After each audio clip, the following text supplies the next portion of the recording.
But we want to talk a little bit about something you're going to be showing us a bit later, hair systems. Yes. And baldness in men. And you're a very successful salon owner, which you are.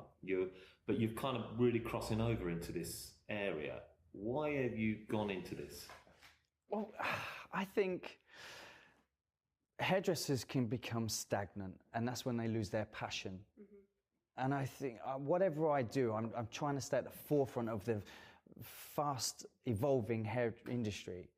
And hair systems and wigs, whatever we want to call them, are getting bigger. These are wigs, aren't they? They're wigs. People will be sitting there thinking, what's a hair system? Yeah. We call it a hair system because there's so many different ways of a wig is just a wig, and no one wants to really wear a wig. So if we say hair system, the terminology that we use for my clients, they feel a bit more special. But yeah, it is a wig. And back in the day, they called it a syrup.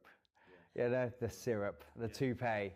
But now it's, we kind of mocked it, innit? Like you saying it like the syrup. But it's not a funny... Yeah, we can have a laugh. Yeah, life isn't all about being super serious. But for people wearing a wig, going through very difficult parts in their life, and particularly for men as well, which is that men just avoid this whole... I mean, it's not unknown for women. Women have always worn wigs back since centuries and centuries ago. The first ever hairdresser was a wig maker. His name was Champagne. He's from the 1700s. He's the first hairdresser. Champagne. His name was Champagne. Damn. Yeah. I mean, I'm right in my facts. Amazing. I think I've researched enough. But he used to make wigs for the kings and the queens and the rest of them. Really, really camp and limp-wristed. Champagne. Champagne. It's a very camp name, isn't it? Champagne. But amazing. Yeah, forever people have had thinning hair, losing hair, maybe from from treatment that they're having, or just of a shock of alopecia as well. Mm-hmm. So being able to make someone feel great again was powerful. You're giving back someone's confidence. Yeah, and it makes you feel good. So are you offering this in your salon? This is the crossover. Because of body fixers, and the first time I ever did a men's hair piece was on TV. Yeah. That was the first time you'd done it? Ever. Did you know anything about it prior to that? Nothing. Because I saw the episode where the guy... Yeah, so go on, no, carry on. I just saw the episode, it was really good. Yeah. I was just going to say, just jumping before it went from my head, you doing this on TV, was this something that they asked you to do, or was this something you wanted to do and just thought, what the heck, I'm going to do this for the first time? They bring you real people with real problems. Do you know about them problems long in advance? I know enough, but they never show you who the person is. They show you what the problem is, and then on the day they want the reactions to be really humble. So it's very genuine. It's genuine up to a part where obviously they're not booked in, they're not called up, but when they walked through the door, that was the first time I saw them, and they said, can you do this? And I'm always a guy that even if I didn't know how to do something, I would say yes and then go away and learn it. So I had about 2 hours to learn how to do this. And obviously then we joined up with a company called Trenco, who provide wigs and hair pieces at the best quality. When you met them, and that's when you got that time? Wow, okay. I thought you were going to say, I had 2 weeks to go off and Nah, so it's there and there.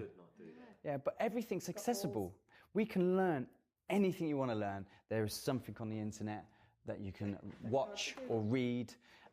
So if you don't know how to do something, you've got a library there. I mean, back in the day when we didn't have internet, we would read from books and then practice and go for it. But they've done the practicing for you. They show you how to do it. And then it's all about having confidence just to give it a go.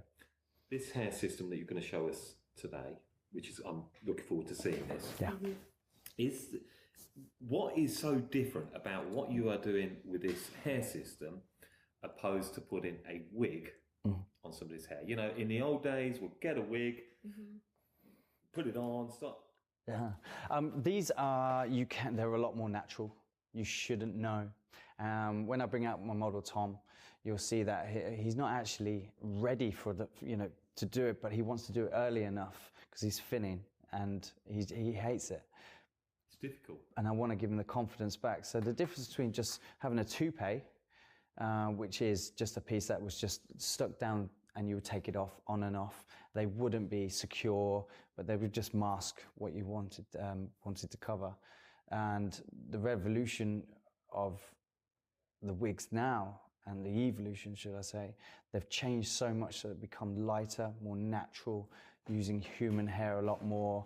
The way it's stuck down, even the tapes we use are different, so they feel secure.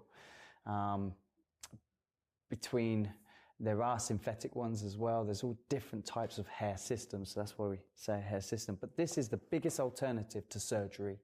This is non-invasive. This isn't going to hurt. This is an instant result as well. And we all know that some people are going over to like foreign countries and having hair transplants, and there is a lot of cowboys out there. I'm just going to ask the girls this. How would you feel, hand on heart, and I want an honest answer here. You met a man tomorrow, obviously, you know, or you got to know somebody and they told you that they were wearing a wig, the hair system. What would your reaction be? Well, maybe because it's I'm a hairdresser. To me, it's not such normalised. a foreign thing or concept. I've actually suffered with alopecia in the past, Okay. in lost areas, and I've had mini ones because it would like when the wind blows and all that. So for me, it's not if something can give you confidence. I mean, my husband is bald actually. Oh, really? Yeah. And he'd gone through the whole stigma. I mean, he lost it too early for this to be any help. But no, I would be fine with it because I always think as a woman, you know, you go out with your fake lashes on, your fake tan, your knickers that hold everything in. Hair extensions, You know, you wake up the wigs. next day, and you go, oh God. But for a man, it's not the seen as the acceptable. No, you would be a little bit shocked, like, oh wow. Look, I'm going to be honest, and you know, if I did turn up out with my friends and I had hair on the top of my head, you know, and they said to me, well, Dom, obviously they say, and I said, I've got a wig on, you would probably get laughed at initially. But then I think people would just get round to it. And I think you've got to become more comfortable, because if you're comfortable being bald, great. But I think that early phase of going through thinning is a really difficult thing for blokes. I think if you're like giving that person that confidence, if you're kind of, you know, having the laugh around the guys and it's thinning and it's obvious and you haven't got a solution, but you know, if they come in and they've been given that confidence by something like this, then actually going to be able to be like, do you know what, actually, Dom, like I'm really feeling great. That probably shut everyone, you know, up and actually lead to everyone talking about it and having the conversations. Massively, and I think that's what's so good. And I think you doing this, Dan, and kind of promoting it, I'm sure there's going to be a lot of people who do sort of look and think, wow, this is great. And it can be good for business. It's great for business. I mean, I do a lot of leadership skills in business, and having a variety of, an array of services that you can provide your clients. This is just, you can earn good money from it as well. It can either be expensive or non-inexpensive. So depending on the quality they want as well, but it's a 2-hour service. Do you actually do teachers on it? I know you've set up an academy, haven't you? The academy is in the making as we speak. I've had such a great passion to teach, and I've been cutting hair now for 20 years on the floor. And again, another evolution of me and myself and my team is to then start teaching.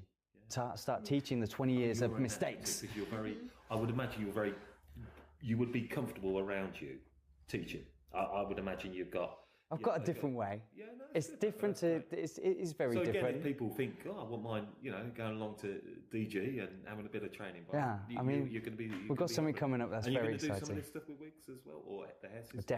Definitely. If I can teach a salon business to earn more money, to fill those other appointments, to keep the client that may be losing their hair and they're just going to whip it off there, because you've probably known them since you're cutting their hair from 16, now they're 26. And you can now add another service, but it's loyalty. They're your biggest fans. They're my friends. And I've built a whole career. I've been cutting someone's hair since the age of 13. I'm still now at 36. I'm still cutting their hair. That's amazing. Yeah, it's good. Well, I can't wait for seeing a little bit more on this. So maybe we can get you to get your model. Let me go and get my model. Yay!